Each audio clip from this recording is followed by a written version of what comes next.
I was in the hype of growing and growing, expanding. And then one year, I lost everything. And because of that loss I had, I managed to have the opportunity to be connected with the true me and find my mission. Between 1995 and 2000, I was running a startup based in Taiwan, and we expanded to China. The company started with 2 co-founders, and in a couple of years, we had 250 people.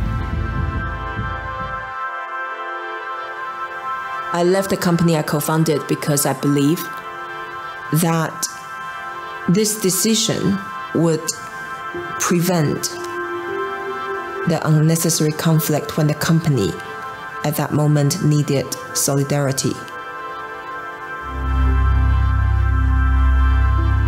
Because of that, I came to the UK, I started a new life, and I built the new set of friends. Had that not had happened, I would not have been here, and I would not have British children.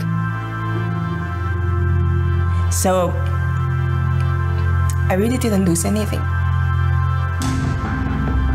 At the beginning, when the children were very young, they responded when I spoke Chinese. And then they realized that actually, most people, they speak English. So they started refusing. I saw that they were not interested in learning Chinese. And after searching for solutions, I couldn't find any. So I started drawing on notebooks, and then I started using my computer to show what the character means. Each character is like a piece of art. After breaking down thousands of Chinese characters, I discovered there are only about 70-80 building blocks. If you know those 70-80 building blocks, you can construct hundreds and thousands of characters. I had the vision in my mind. The type of illustrations has to be something universal, something striking. They have to look like what the character means, and something that everybody from different cultural linguistic background can understand. After I showed a couple friends the method I developed, I decided to do a Kickstarter campaign. We tried to raise 75,000, and we ended up with 195,000? 197,000 pounds. This is really not just about learning Chinese. The mission for Chinesey is to bridge the gap between the East and the West, because our future depends on our ability to bring the East and the West together in a peaceful and productive relationship. My children have been my inspiration from the beginning. We started with a napkin. Now we have games, apps, and publications available in over 19 languages in 30-something countries. Without going through this process, it's hard to understand. When bad things happen, you never know. There's another door that could open for you. I don't have a job. I have a mission.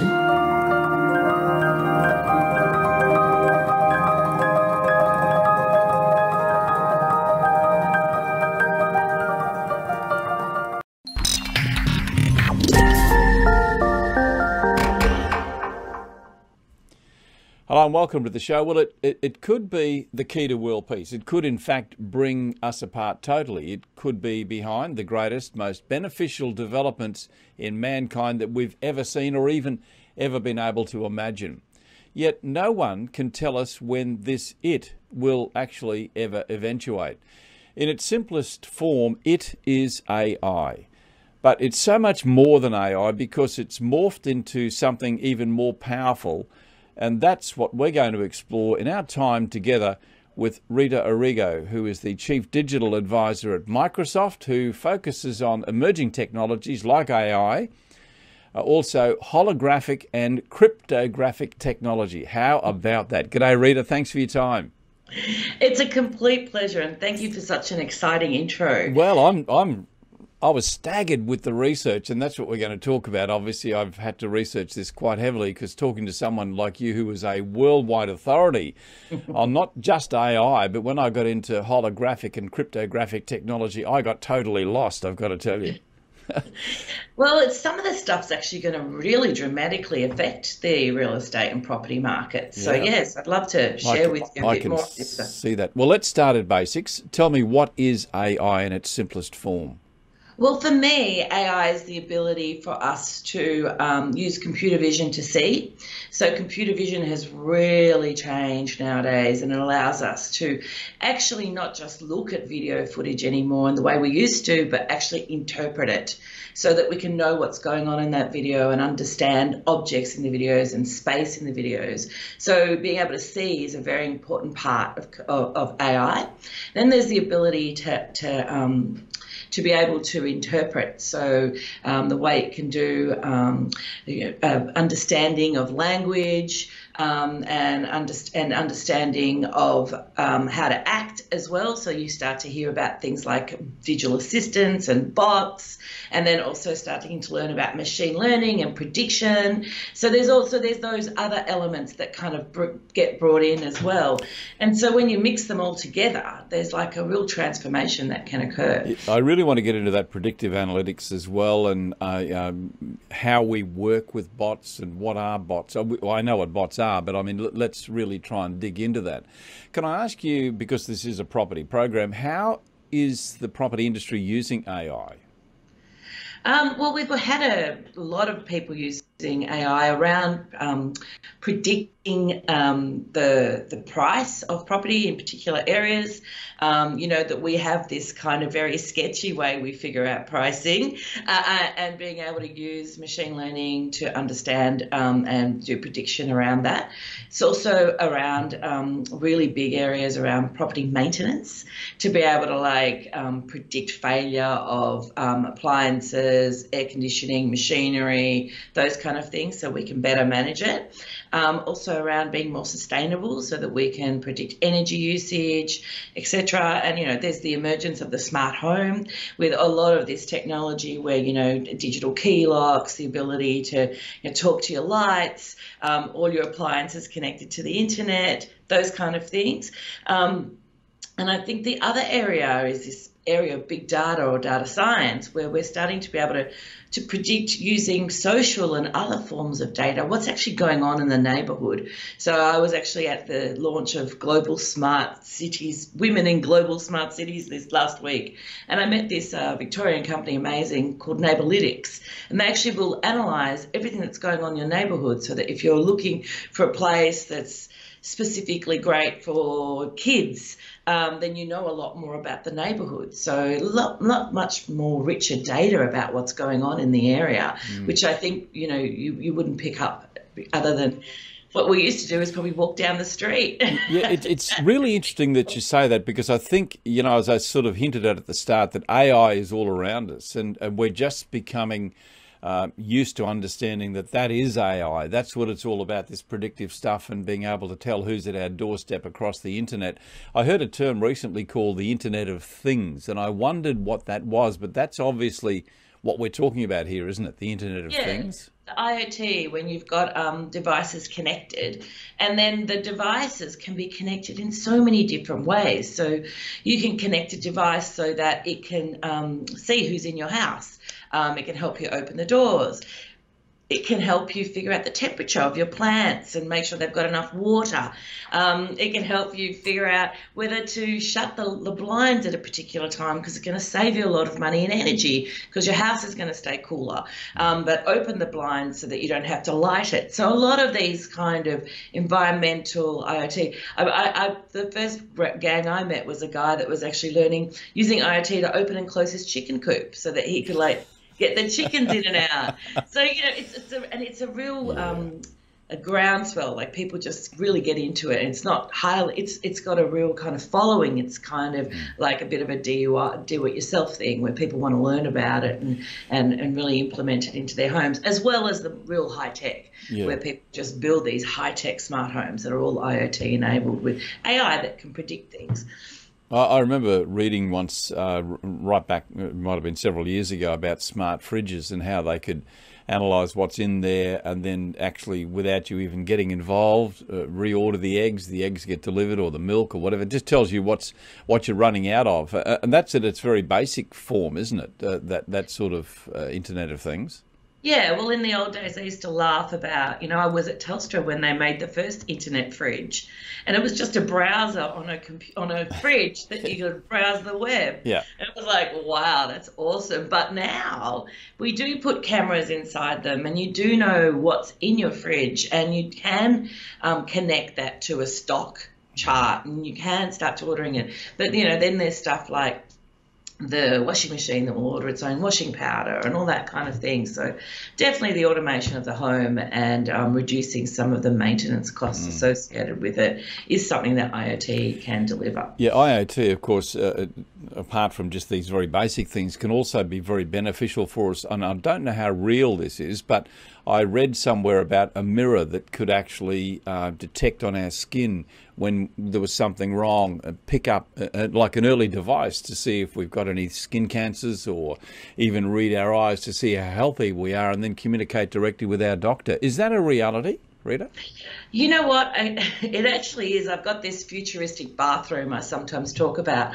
And when we think about the way that we do want to spend a lot more time as we grow older, we want to spend more time, we want to spend more time in our homes rather than in homes.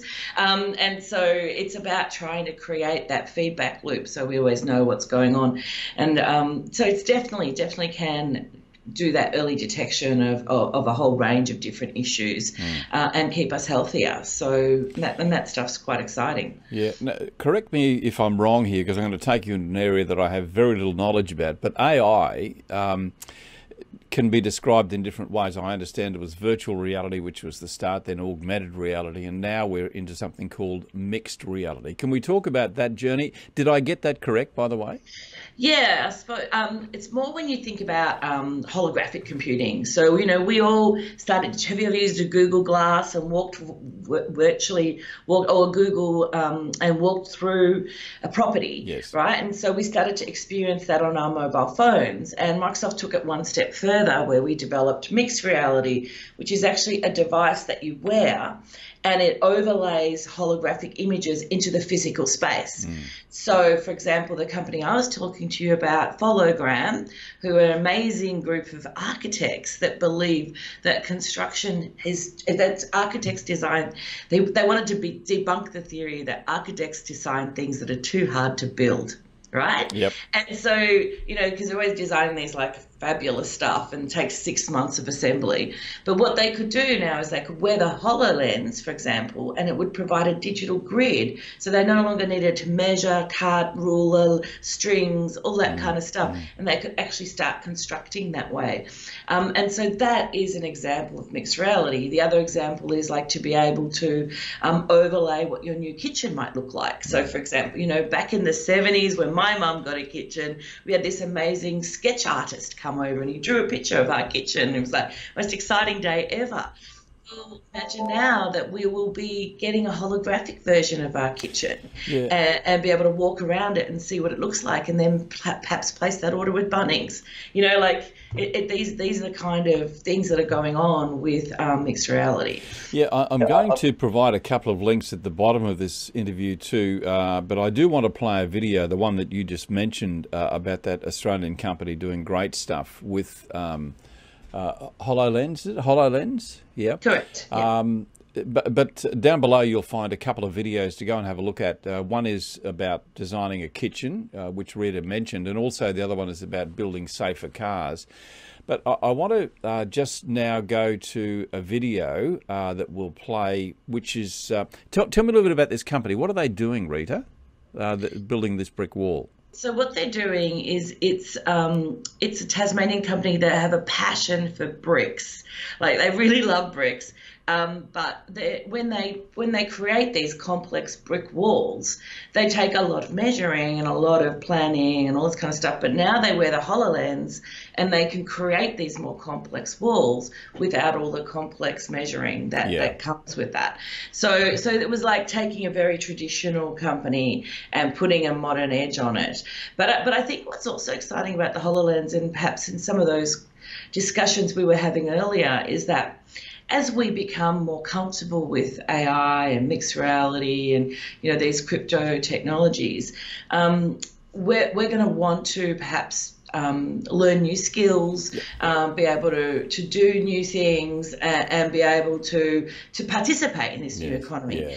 And what these technologies can do is they can dramatically improve how quickly you can learn how to do things and become skilled in those areas. Yeah, it's really quite amazing technology. We're going to roll that video right now. When we come back, I want to talk to you about what you just talked about, and that is the skills that we need to develop and also humanizing innovation. So let's just roll that video now that tells that wonderful story about the Tasmanian company. Let's just have a look at that. University of Tasmania have been implementing Hologram in workshop scenarios, so building complex brick structures, building complex timber structures, and working with it in a fabrication environment. UTAS ran a workshop and invited Colin and his team at Allbrick to come and try out the headset on some of the tricky geometry that they were producing in the university. So we heard from the team at UTAS that they wanted to put the brickies to the test on this complex fabrication project, so we went down to see what they'd been up to.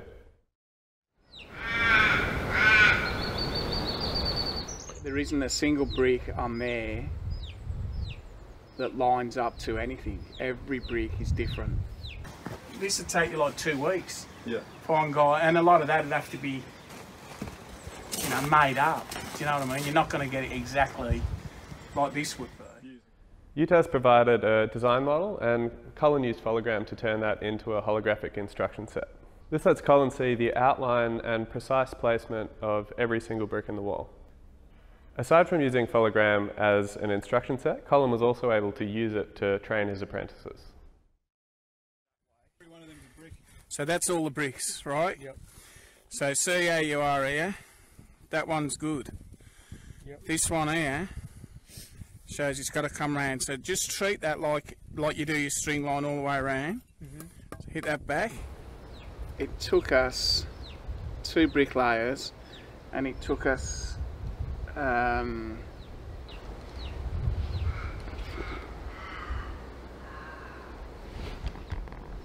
took 2 brick layers, about 6.5 hours. The really exciting thing about this project is that now Colin and his team can approach architects and enable them to design more complex things, knowing that he has the capability to build them. I was surprised by the accuracy and the fidelity to the digital model that Colin and his team were able to achieve.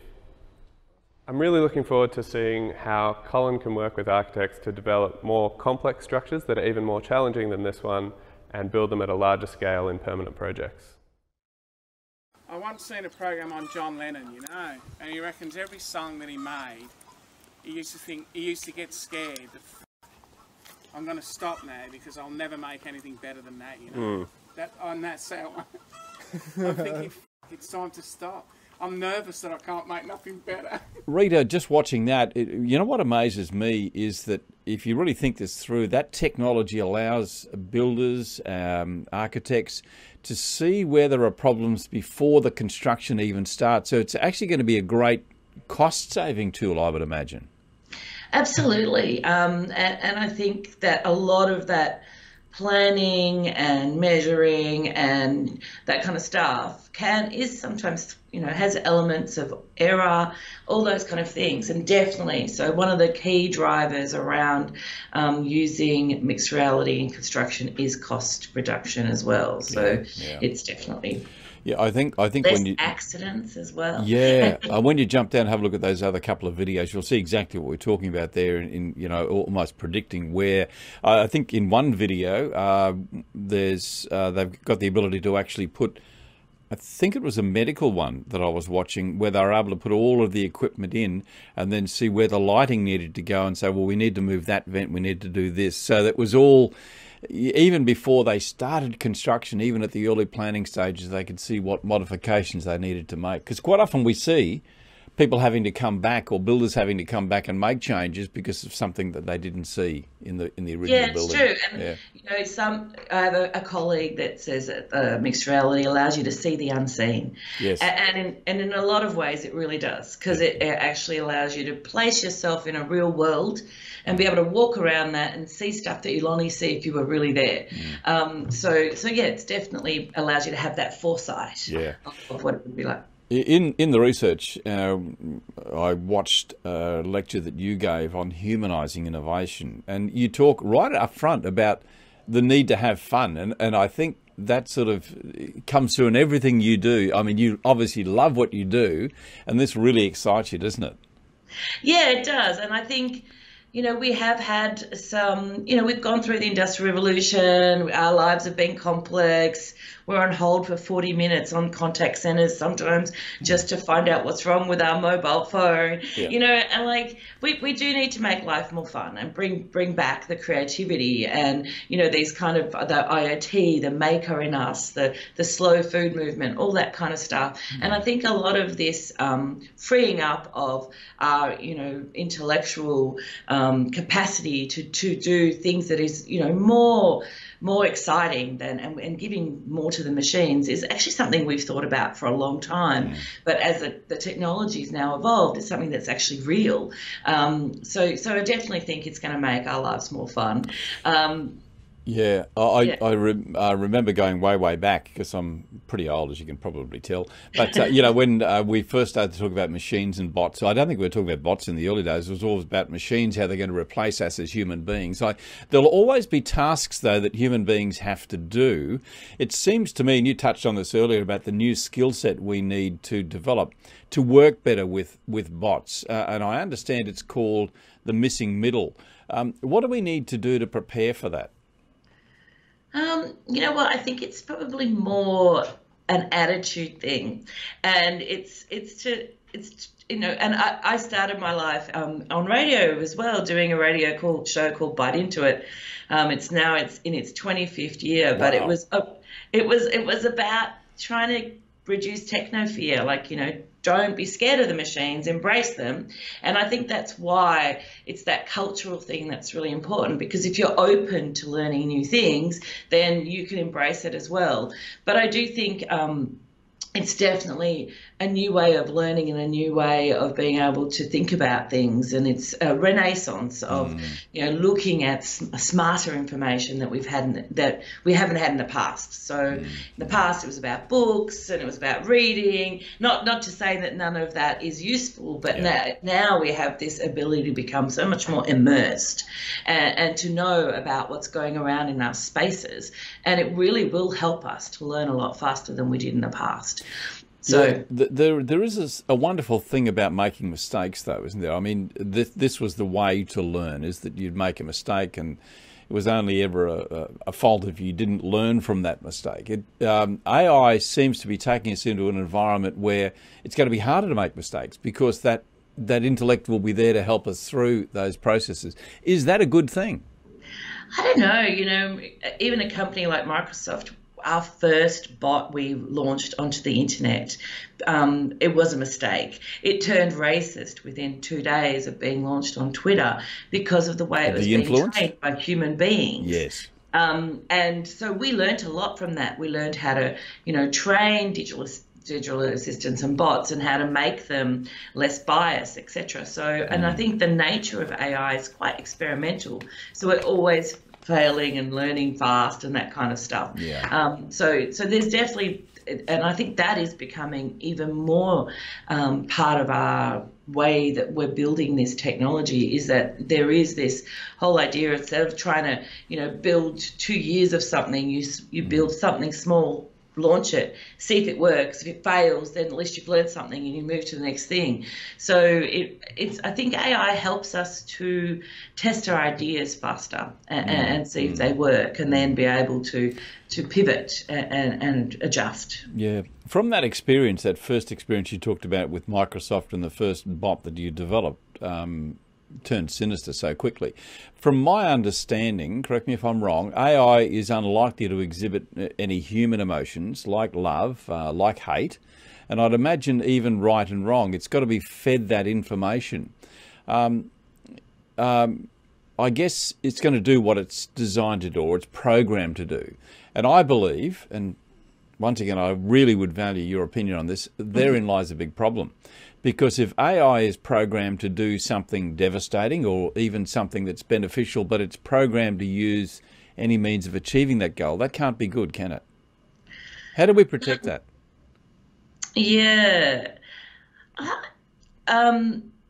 It's a very difficult question, but it's the way that AI is programmed is based on previous conversations and previous learnings. Yes. So what you're saying is potentially true, that, you know, there is a way that it will pick up on certain emotions, etc. And a lot of people are predicting that AI not only will be able to be an assistant to us, but even potentially a companion.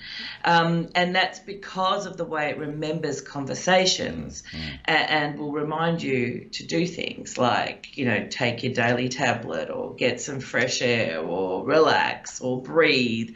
And, you know, these are techniques that we would traditionally go to coaches and those, or friends or different people, but and they're techniques that that have got a pattern associated with them.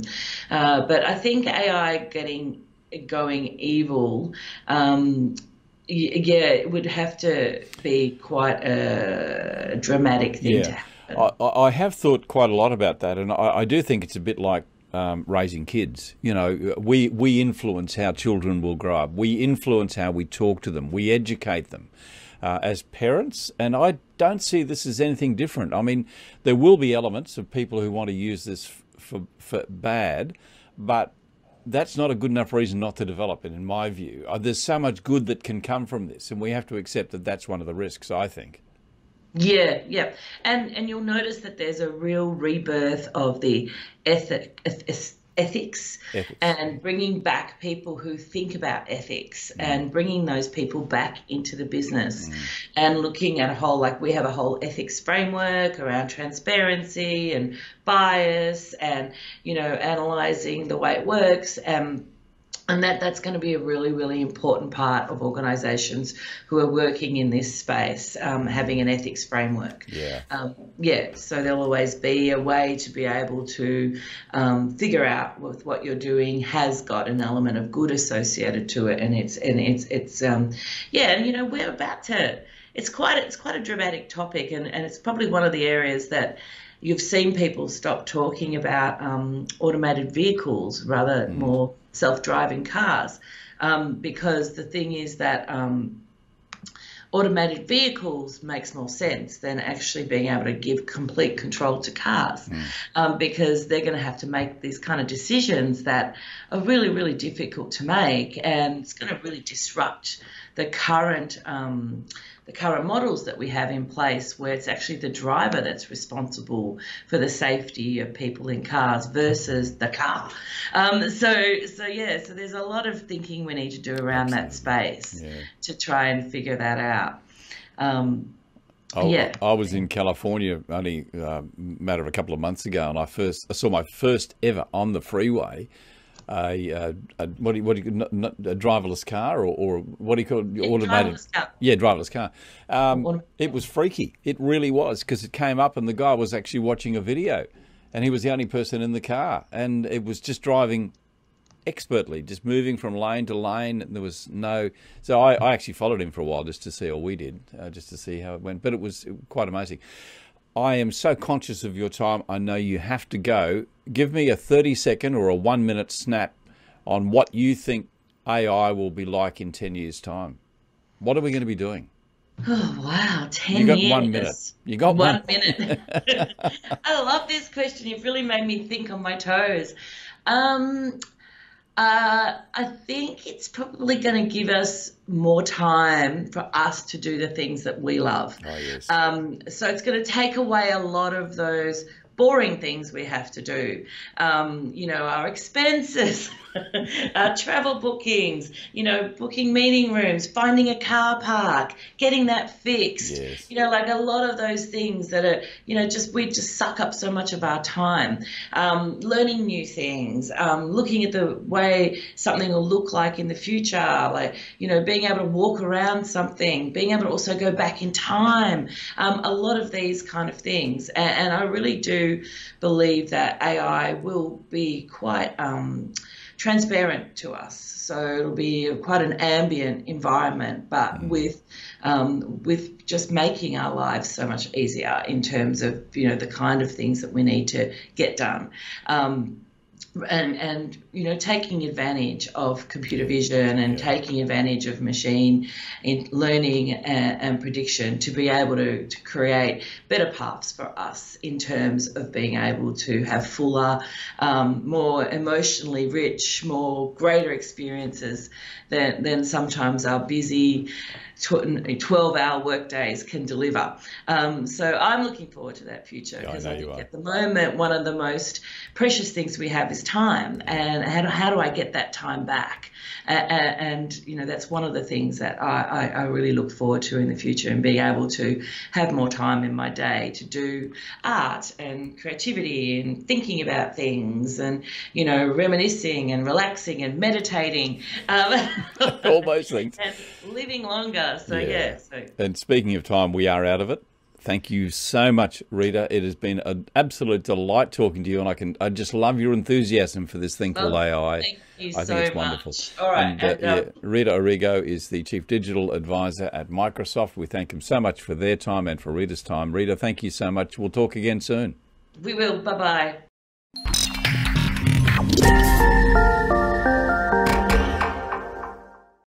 AI unlocks the art of science. When you open a bottle of beer, I don't think many people actually know the level of science that's filled into that bottle.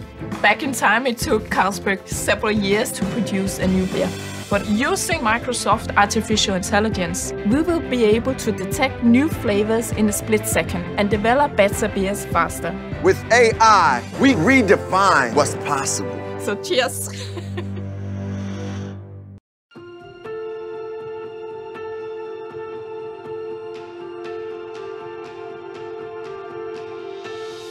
The Department of Health and Human Services focus is around shifting the trajectory of people's lives. When we think about digital, we focus on the need to provide our employees with better tools and collaboration capabilities, information sharing across agencies and departments, and front-facing client systems. In human services, we focused on our ability to modernise outdated applications, enabling citizens to have a better mobile experience and automating work to remove inefficiency and paper flows. So we've delivered the online housing register where people apply online for social housing, and the client incident management system. We've built many applications to support Family Safety Victoria to address family violence. We are able to track incidents where Victoria Police have been attending violent situations and share that information across departments. Our health services are very decentralised, so the challenge is delivering smart digital solutions which can be leveraged across all services. Victorian Health Incident Management System has reduced the time it takes for a nurse to complete an incident report significantly. Safe scripts ensure that doctors and pharmacists have the right information when they're prescribing and dispensing medications to ensure the safety of their patients. In Victoria, we've had unusual weather causing outbreaks of asthma. The thunderstorm asthma application is able to analyse weather data and to provide alerts to help people make better decisions about health emergencies. Our department has a strong belief in social justice. In partnership with Microsoft, we're changing the lives of our citizens.